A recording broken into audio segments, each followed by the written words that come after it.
di Genova per questa battaglia. Il presidente Mattarella questa mattina, facendo l'augurio alle donne, ha detto le politiche per migliorare la condizione delle donne portano i benefici a tutta la collettività, migliora la società intera. E così cosa sta facendo il Comune di Genova per questo?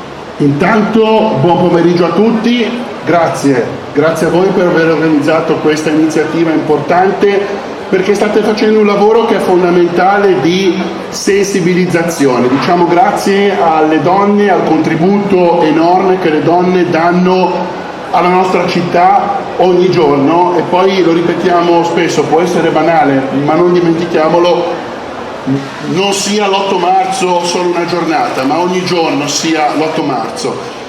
Allora io voglio, a proposito di quanto sta facendo il Comune di Genova, leggervi alcune frasi che trovate in questo opuscolo.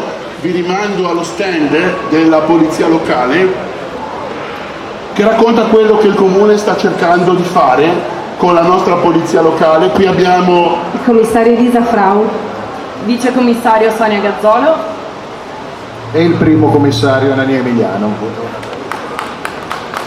Perché sono qui con me?